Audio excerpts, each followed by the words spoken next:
Bonjour à toutes et à tous et bienvenue pour ce nouveau cours de géographie. Aujourd'hui, nous allons introduire une nouvelle thématique qui se nomme habiter un espace de faible densité. La densité, c'est une notion que vous avez peut-être déjà abordée, soit en cours de technologie, soit en cours de sciences physiques. Vous allez voir que cette notion a un sens relativement proche et que nous allons l'utiliser aussi en géographie. Aujourd'hui, nous commençons une nouvelle séquence qui se nomme habiter un espace à forte contrainte naturelle et ou de grande biodiversité. Donc vous allez pouvoir noter tout en haut, au niveau de la séquence 1, comme d'habitude en rouge, habiter un espace à forte contrainte naturelle et de grande biodiversité. Il s'agit d'une séquence qui s'insère dans le parcours citoyen. Et nous allons commencer avec un premier document d'accroche qui se trouve à la page 181 de votre manuel. Il s'agit du document 3.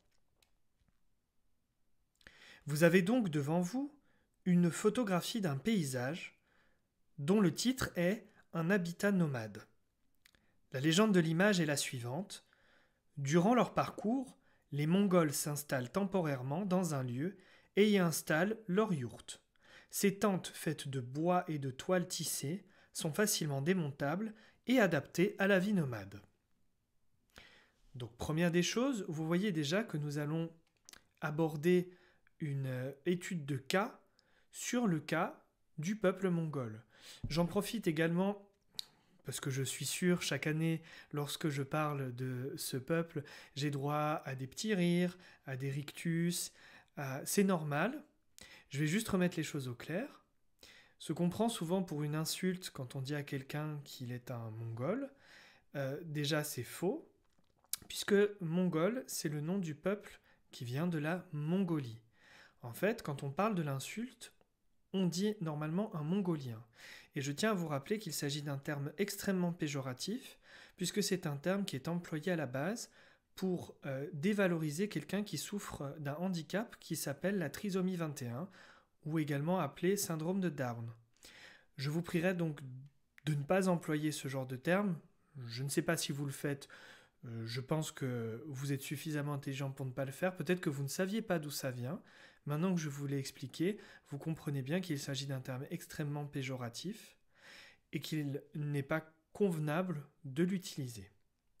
Bien, petite parenthèse faite, on reprend notre analyse de paysage. Comme d'habitude, je vais vous demander de faire 3 choses. Premièrement, décrire ce paysage. Deuxièmement, analyser le paysage. Et enfin, en tirer une conclusion. Je vais vous laisser 5 petites minutes pour le faire. De votre côté, vous y réfléchissez. Je vous rappelle, quand on décrit, on dit ce que l'on voit, pas plus. On explique ce que l'on voit, comme si on avait quelqu'un d'aveugle devant nous et qu'on devait lui expliquer ce qu'il avait devant lui.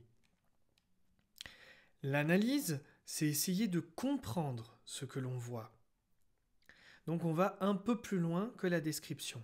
Et enfin, les conclusions, c'est simplement ce qu'on peut dire de cette analyse, quelle chose on peut tirer, quel enseignement on peut tirer. Et en général, c'est un rapport avec notre thématique. Donc je vous laisse bien 5 minutes, vous pouvez mettre sur pause. Pour décrire ce paysage, nous allons utiliser le principe des plans. Nous en avons déjà parlé ensemble. Vous savez qu'au premier plan, c'est ce qu'on voit tout d'abord sur l'image, au deuxième plan, c'est ce qu'on voit juste après, et au troisième plan, c'est ce qu'on voit tout derrière.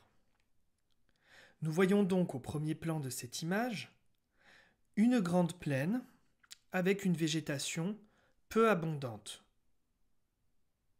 Au deuxième plan de l'image, on voit également des habitations un petit peu éparpillées sur toute la plaine.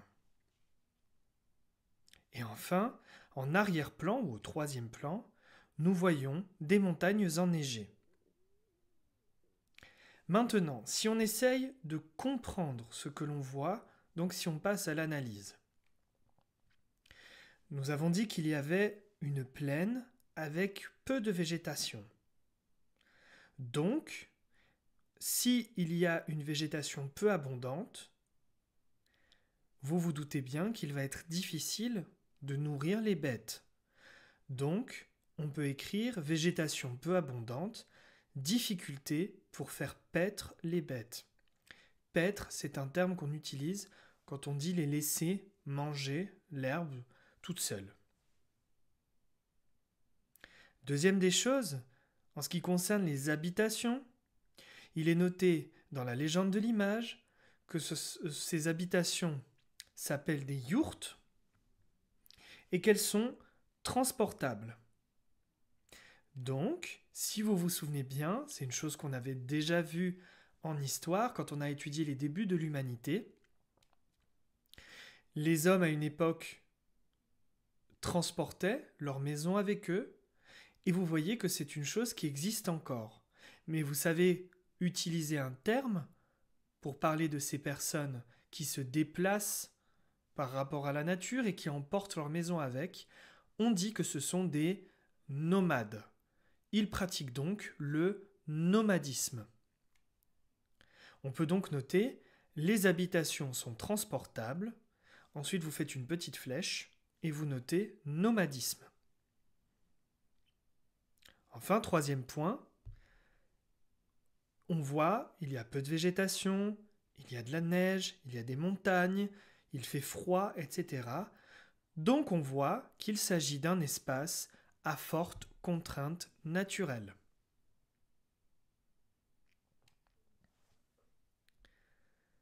Et en conclusion, nous pouvons dire que face à ces contraintes naturelles, c'est une chose que nous avions déjà dite quand on a étudié les débuts de l'humanité, les Mongols doivent s'adapter à leur milieu pour pouvoir survivre.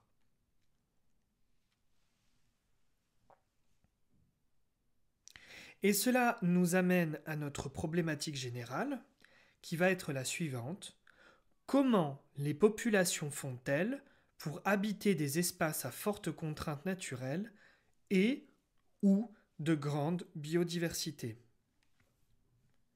Comment les populations font-elles pour habiter des espaces à forte contrainte naturelle et ou de grande biodiversité?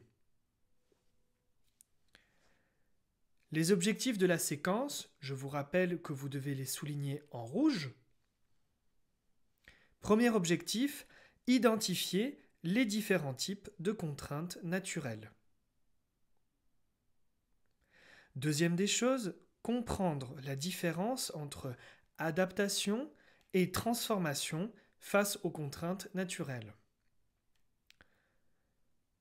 Troisième objectif, comprendre que les contraintes naturelles et la grande biodiversité peuvent être un atout.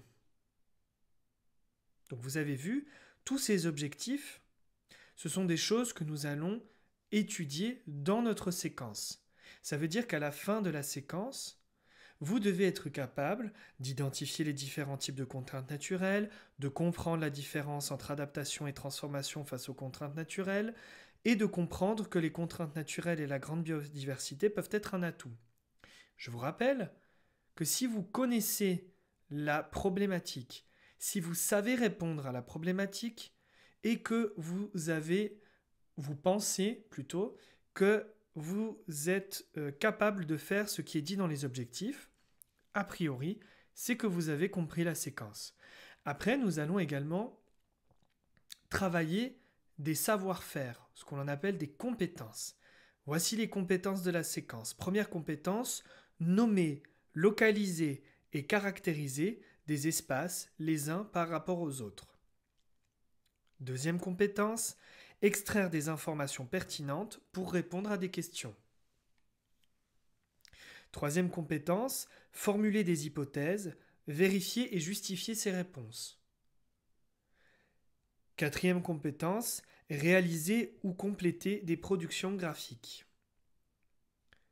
Et enfin, dernière compétence, écrire pour structurer sa pensée et son savoir, pour argumenter, pour écrire et échanger.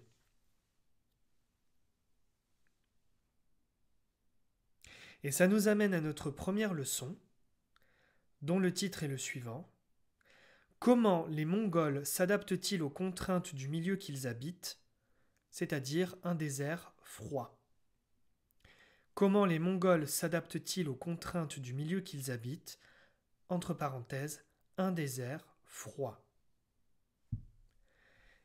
Et pour commencer, nous allons faire un premier exercice intitulé « Les Mongols rencontrent des contraintes climatiques dans leur désert ». Première des choses, j'aimerais que vous preniez la page 179 de votre manuel et que vous localisiez la Mongolie. J'aimerais également que vous compariez cette carte au planisphère qui se trouve à la fin de votre manuel, qui vous aidera à mieux localiser la Mongolie. Je vous rappelle, quand je vous demande de localiser, je vous demande de me situer le continent, de me dire avec les points cardinaux où se trouve le pays sur ce continent, également de me dire s'il y a des pays limitrophes, donc qui ont une frontière commune avec ce pays. Et enfin, j'aimerais que vous me disiez quelle est la capitale. Et je vous laisse 3 minutes pour faire ceci. Bien, donc en regardant la carte, nous pouvons donc dire que la Mongolie se trouve en Asie de l'Est. La Mongolie se trouve au sud de la Russie et au nord de la Chine. Et enfin, dernier point, la capitale de la Mongolie est la ville d'Oulan-Bator. Une fois que vous avez localisé la Mongolie sur le planisphère et que vous avez noté ceci, j'aimerais que vous preniez la carte du monde à la fin du polycopié à la page 5 et j'aimerais que vous coloriez en rouge la Mongolie sur la carte. Bien, maintenant que ceci a été fait, j'aimerais que vous preniez la page 180 de votre manuel et nous allons lire ce qui est noté tout en haut. Les Mongols sont un peuple nomade de 10 millions d'habitants répartis entre la Mongolie, la Russie et la Chine. Depuis l'Antiquité, ils arpentent les steppes et les montagnes en s'adaptant aux températures extrêmes et aux rares ressources d'un milieu peu favorable à l'occupation humaine. Première des choses, à la fin du polycopié, après la carte du monde, j'aimerais que vous fassiez la traditionnelle page des définitions et que vous notiez la définition de nomade en rouge qui se trouve dans votre manuel juste à côté à la page 181. Définition: nomadisme, un mode de vie fondé sur le déplacement d'un groupe et sur l'adaptation aux contraintes du milieu. Deuxième définition à noter, la définition de steppe. Il s'agit d'un vaste espace couvert d'une végétation très pauvre.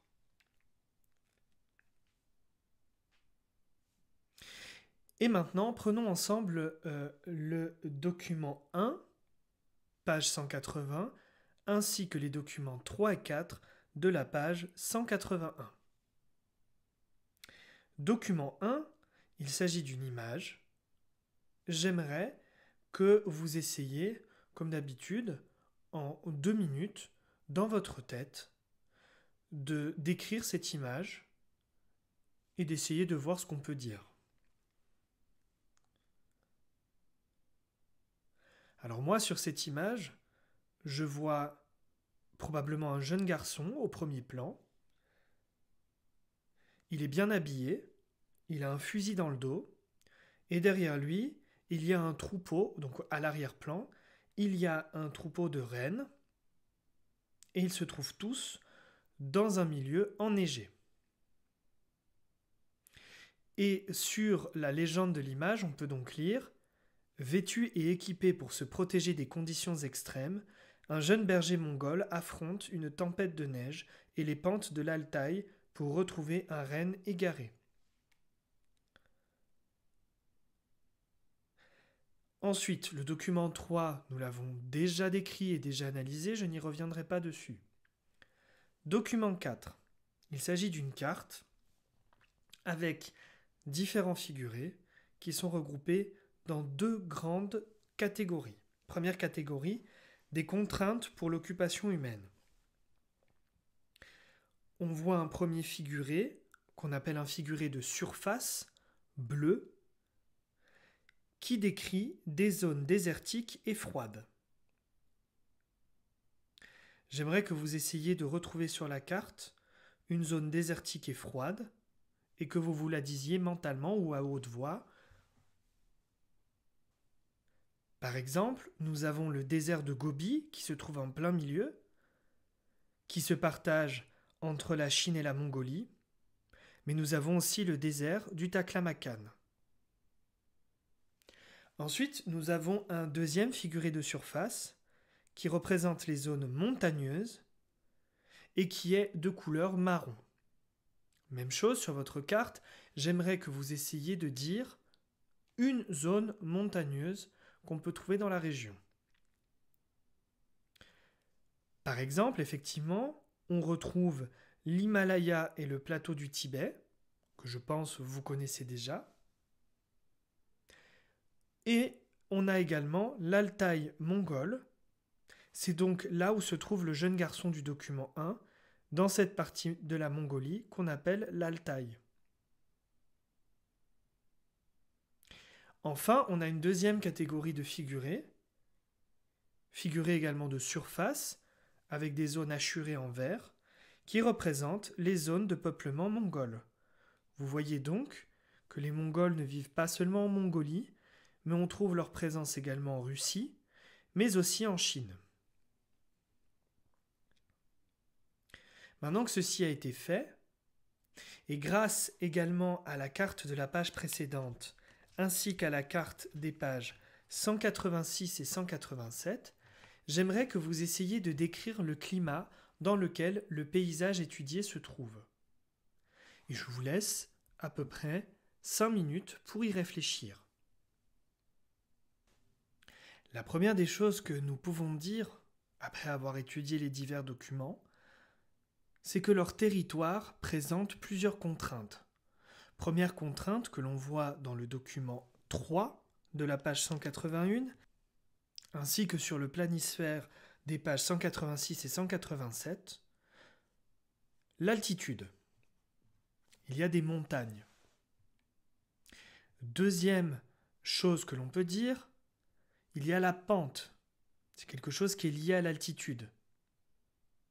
Parce que même si on a des plateaux, des plaines, qui sont dans des altitudes élevées, par exemple vous avez la ville de Mexico, qui est une des villes les plus élevées du monde, mais qui se trouve sur un plateau.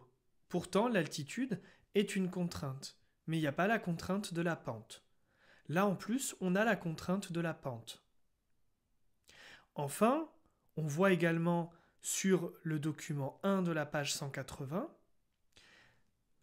que l'une des contraintes présentes, c'est le froid, mais également le gel et la neige. On voit dans les différents documents que le pays se trouve dans une zone de climat froid et désertique. Au sud du pays se trouve le désert de Gobi, dont les températures atteignent jusqu'à moins 28 degrés l'hiver. Ça, c'est un point important. Les déserts ne sont pas forcément chauds. Nous, on est habitués au Sahel, au Sahara, ce genre de désert, donc on imagine forcément du sable, des dunes, de la chaleur. Pas du tout. On peut retrouver des déserts froids. Ce qui caractérise un désert, c'est qu'il s'agit d'une zone géographique très sèche, où la végétation est quasi absente et le peuplement rarissime. Dans le document 3 de la page 181, justement, ce document nous montre un paysage du nord du pays. Ce sont des grandes plaines, qu'on appelle des steppes, dotées d'une végétation très pauvre. Bien, maintenant nous allons passer à l'exo 2. Les Mongols s'adaptent à ce mode de vie dans le désert froid. Prenez le document 2 de la page 180 et on va lire le document ensemble. Le mode de vie mongol. Partis vivre quelque temps avec une famille traditionnelle mongole, deux jeunes journalistes rapportent le mode de vie et de pensée de leurs hôtes.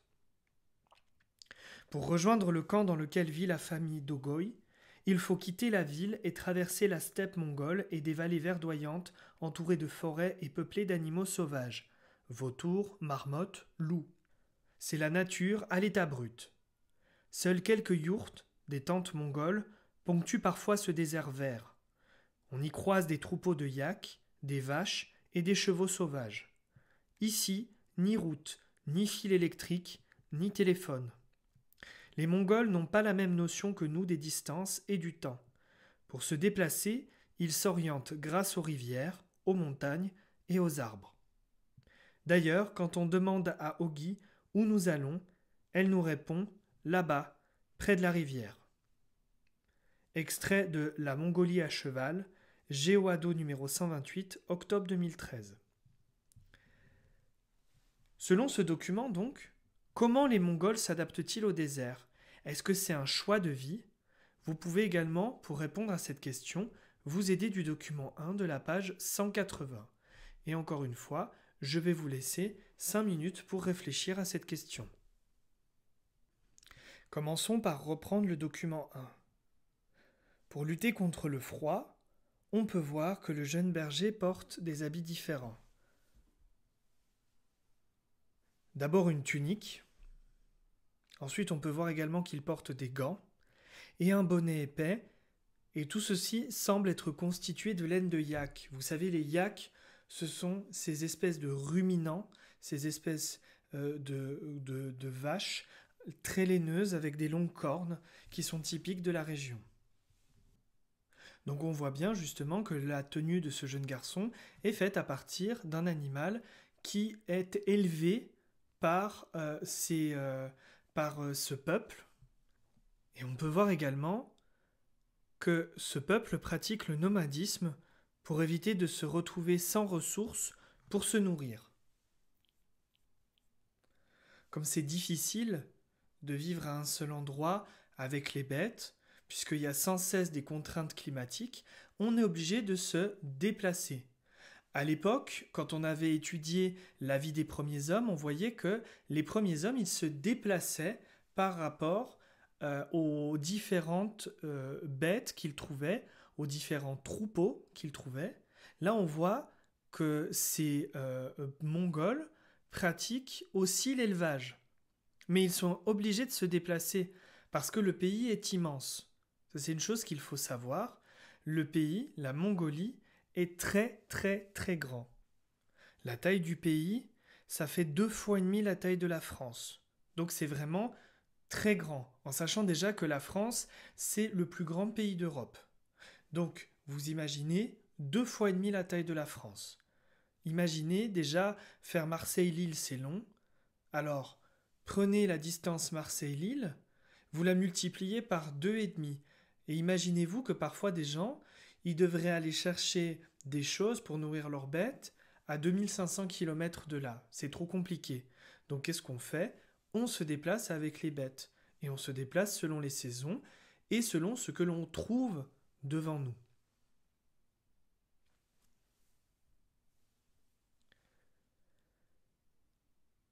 Les raisons qui poussent certains Mongols à s'adapter à leur milieu, elles peuvent être culturelles. Il s'agit par exemple d'un mode de vie traditionnel, ancestral, voire même héréditaire, c'est-à-dire quelque chose qui se transmet de père en fils. Les raisons, elles peuvent être aussi économiques. Ils gardent des troupeaux et en ont besoin pour vivre. Il faut donc s'adapter pour avoir suffisamment de ressources pour survivre. Si vous reprenez bien les choses, c'est une notion que nous avions déjà vue quand nous avions étudié la vie des premiers hommes. Face à une contrainte, l'homme a deux possibilités. Soit il s'adapte à son milieu, soit il le transforme. Je vous avais donné l'exemple d'un homme qui arrive face à une rivière. Il a deux possibilités. Soit il fait le tour, c'est-à-dire qu'il s'adapte à son milieu, il va chercher un endroit où peut-être que c'est plus rapproché pour pouvoir traverser à pied. soit il va transformer son milieu et il va par exemple construire un pont. Ça s'appelle un aménagement. Un aménagement, c'est une transformation faite par l'homme pour améliorer ses conditions de vie et donc transformer son milieu. Donc imaginez bien tout ça, face à ce milieu très particulier, avec de nombreuses contraintes naturelles, le peuple mongol a décidé de s'adapter à son milieu. Et c'est un mode de vie qui est toujours employé pour les différentes raisons que nous avons mentionnées précédemment. Maintenant, reprenez enfin le document 3, qui se trouve à la page 181. Cette photo de paysage, essayez d'imaginer, est-ce que ce type d'habitation, qu'on appelle les yourtes, peut polluer les steppes? Je vous laisse 2-3 minutes pour y réfléchir.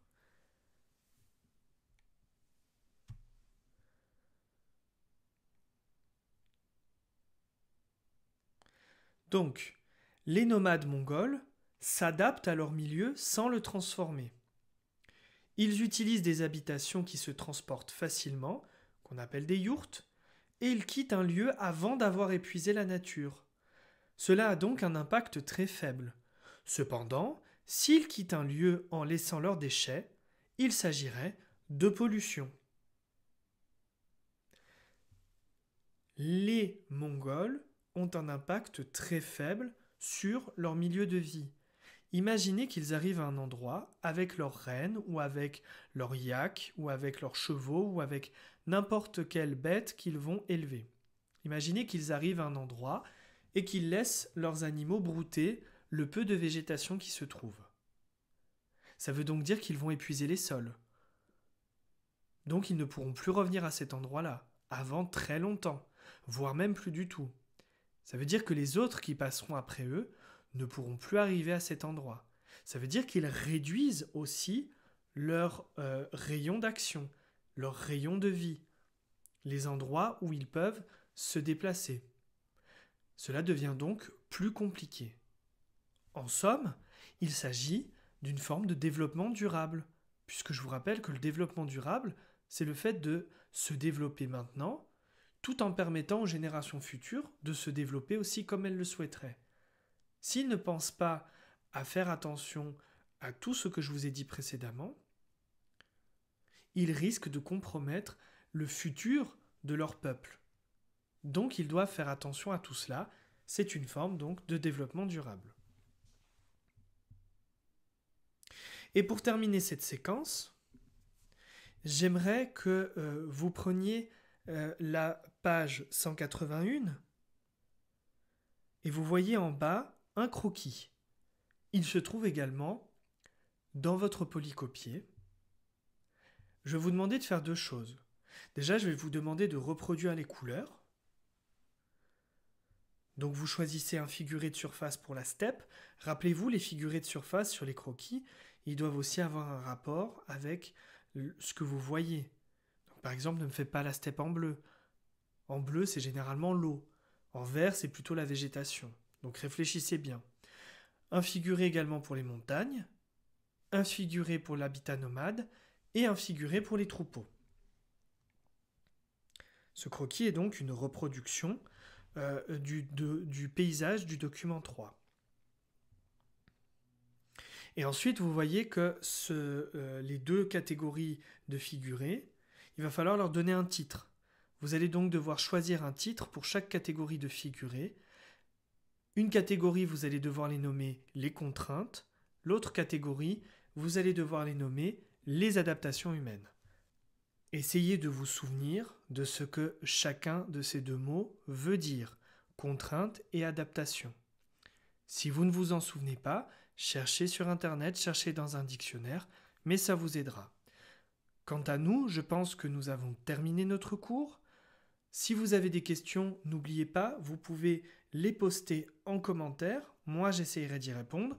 Ce n'est pas forcément des questions logistiques, mais s'il y a un point du cours que vous n'avez pas bien compris, n'hésitez pas, vous postez un commentaire. Ça pourra peut-être aussi aider les autres. Ne pensez pas qu'il y a des questions stupides. Donc vous postez une question et moi je verrai si je peux y répondre. Je vous souhaite une excellente fin de journée et on se dit à jeudi.